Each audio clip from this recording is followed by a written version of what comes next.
Assalamualaikum warahmatullahi wabarakatuh. Bagaimana kabarnya anak-anak?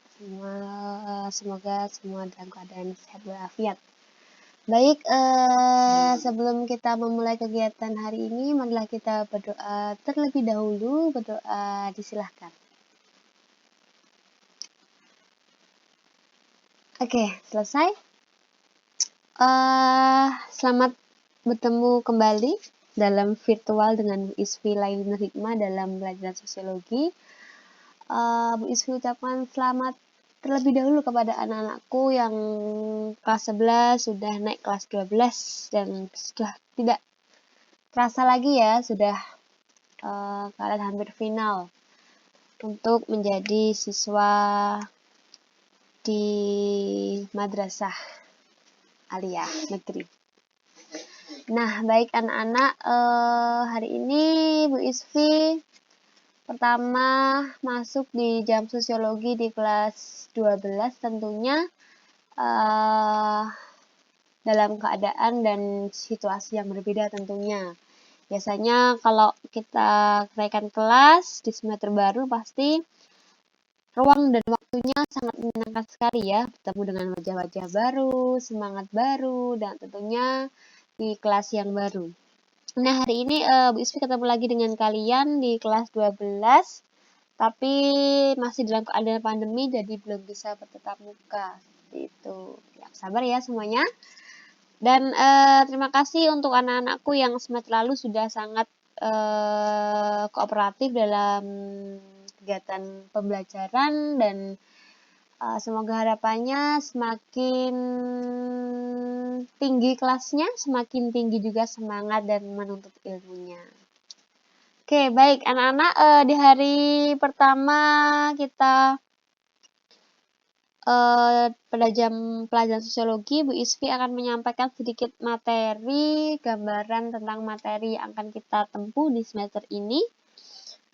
Untuk materi pertama, kita akan membahas mengenai perubahan social change. Nah, kemudian kita harus menjelaskan dulu kompetensi dasar yang akan kita tempuh, yaitu yang pertama bisa memahami berbagai jenis dan faktor-faktor perubahan sosial serta akibat yang ditimbulkan dalam kehidupan masyarakat. Kemudian menalar berdasarkan pemahaman dari pengamatan dan diskusi tentang perubahan sosial akibat yang ditimbulkan. Oke. Baik.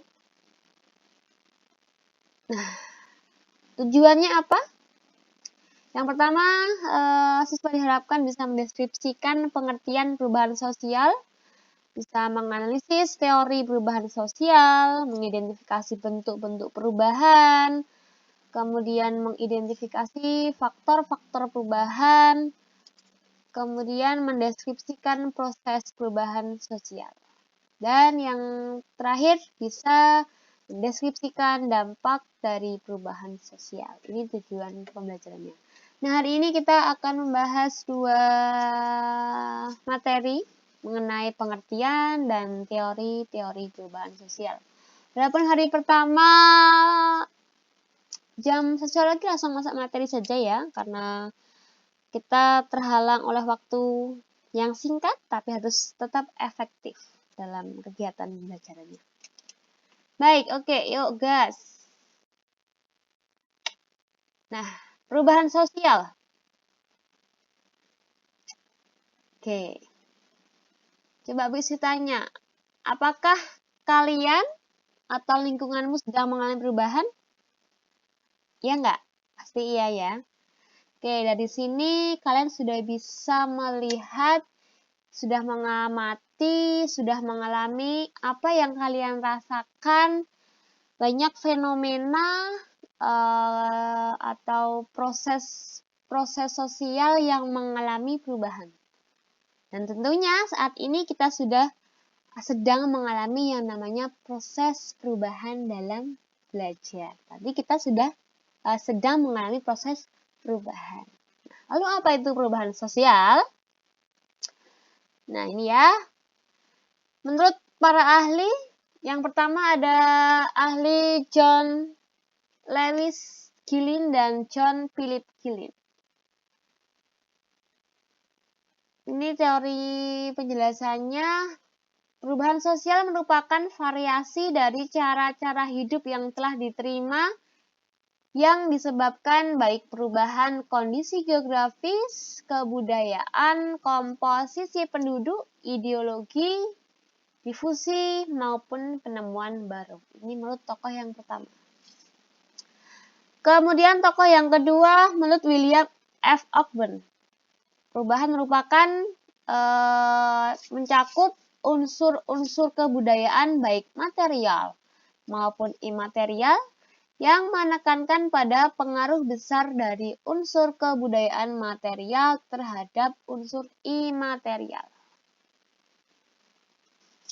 Kemudian menurut ahli yang ketiga, Robert McIver, perubahan-perubahan dalam hubungan sosial atau sebagai perubahan terhadap keseimbangan hubungan sosial. Nah, ini menurut para ahli. Yang keempat, menurut ahli Selo Sumarjan, perubahan sosial merupakan perubahan pada lembaga masyarakat yang mempengaruhi sistem sosial, termasuk nilai, sikap, pola, perilaku dalam kelompok masyarakat. Yang terakhir di sini ada Kingsley Davis. Apa itu perubahan sosial? Menurutnya, perubahan-perubahan yang terjadi dalam struktur dan fungsi di masyarakat. Nah, ini perubahan menurut para ahli. Lalu, apa itu perubahan sosial? Nah, pengertian perubahan sosial atau social change. Perubahan yang terjadi pada unsur-unsur sosial dalam kehidupan masyarakat atau perubahan pada lembaga sosial di masyarakat yang kemudian mempengaruhi sistem sosial, nilai, sikap, dan perilaku individu serta kelompoknya. Nah, ini bisa disimpulkan seperti ini, perubahan sosial. Ini banyak sekali ya, apalagi di masa pandemi ini kita sedang mengalami perubahan sosial yang luar biasa sekali. Nah, sebelum kita bahas banyak jenis dan bentuknya, kita Bu Iswi hantarkan dulu teori-teori yang membahas mengenai perubahan sosial. Nah, ini ada 5 teori. Yang pertama teori evolusi, kemudian teori konflik, teori fungsional, teori linear, dan teori siklus. Kita bahas satu persatu. Teori evolusi.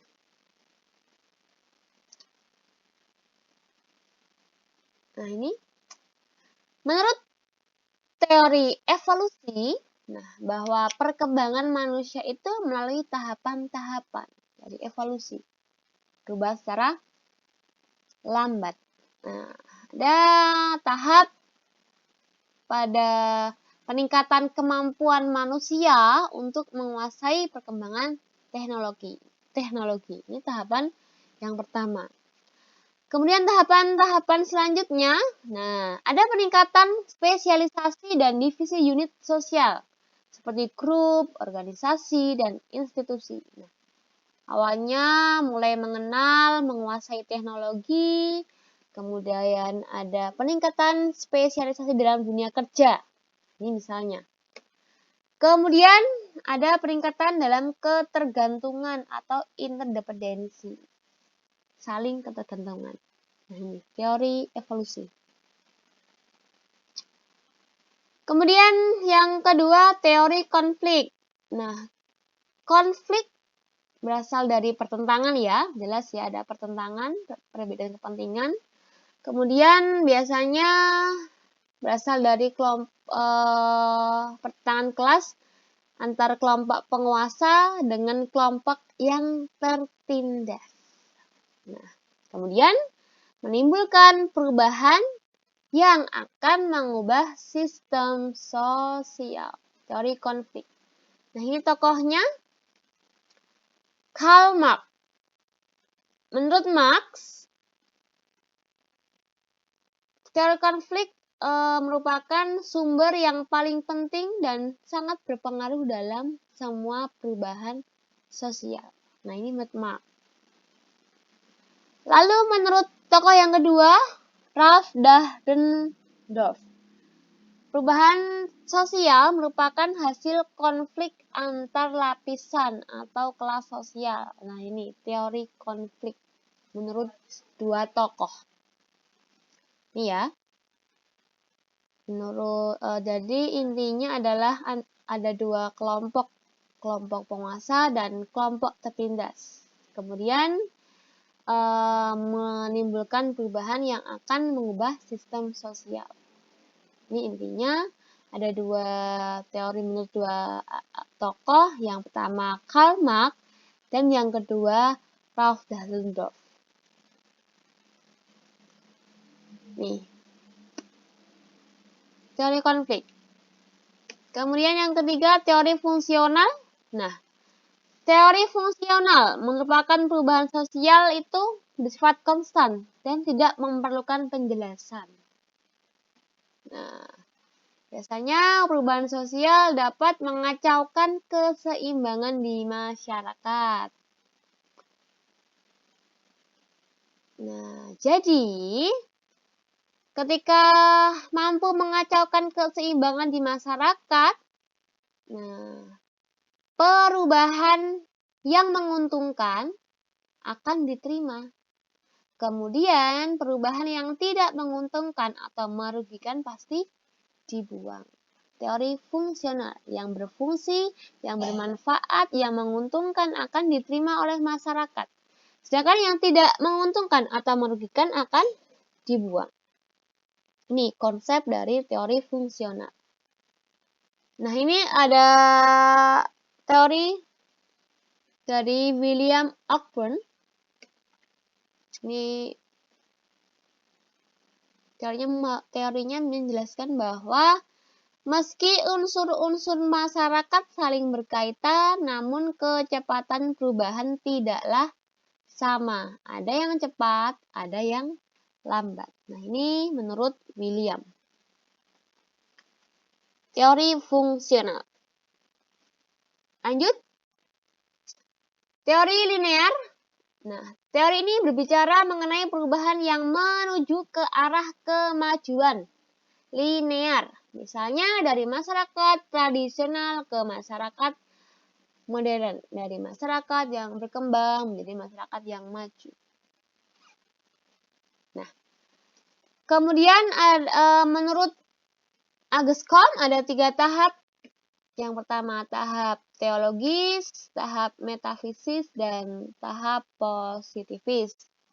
Kemarin sudah kita bahas ya di materi kelas 1. Nanti kita bahas bersama-sama tahap apa saja yang dijelaskan menurut Auguste Comte. Teologis, metafisis, positifis. Nanti kita bahas lebih mendalam lagi. Kemudian yang kedua, teori siklus.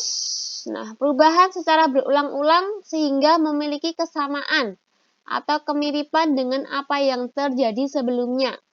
Nah, siklus berulang-ulang.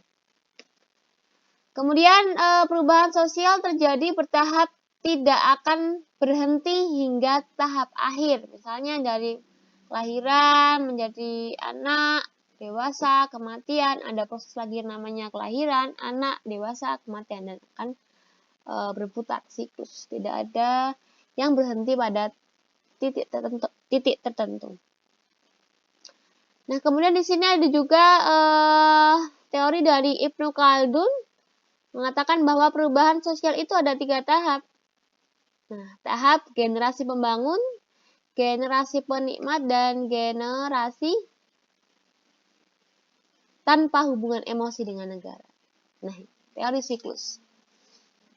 Nah, kita sedikit mencuplik-cuplik dari teori-teori dari ahli sosiologi ya. Kemudian next. Oke, sudah materi terakhir ya, teori siklus. Untuk hari ini kita memahami sedikit Bu Isfi hantarkan pengertian dan teori mengenai perubahan sosial. Baik, untuk hari ini Bu Isfi cukupkan. Sebelum saya akhiri ada pesan untuk kita semua, kalian, dan tentunya juga untuk Bu Isfi. Sudah habis suaranya ya. Baik, pesannya adalah jangan mengeluh dan tetaplah jadi jiwa yang tangguh. Meski tak bertatap muka, jangan jadikan alasan jadi pribadi yang rapuh. Ingat, tidak hanya diri kita sendiri yang menikmati proses serumit ini. Jadi, mari saling merengkuh, semangat bekerja dan belajar dalam situasi yang rumit dan suasana yang keruh. Sekian untuk kegiatan hari ini. Semoga kita dapat mendapatkan nilai yang lebih dari proses kegiatan hari ini. Untuk itu, Bu Isfi mohon maaf, masih banyak kekurangan dan kesalahan dalam penyampaian proses pembelajaran hari ini. Dan terima kasih untuk kalian yang sudah kooperatif untuk mengikuti kegiatan pembelajaran sosiologi hari ini. Sekian dari Bu Isfi. Wassalamualaikum warahmatullahi wabarakatuh.